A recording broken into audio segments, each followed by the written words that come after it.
ఒకసారి నేను వెనుతిరిగి చూసా, నే నడిచిన మార్గములోన అడుగుల గురుతులను. ఆ గురుతులు తెలిపే కథలన్నీ విన్నా, నా గతమును కనులారా ఒక మారు చూసా.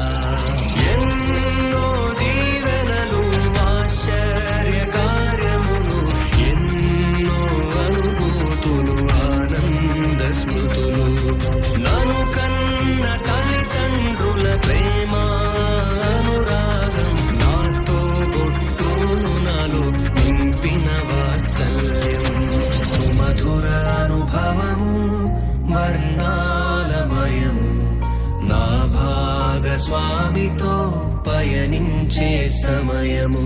ప్రతి ఉదయం నవ్వు శ్రమలున్నా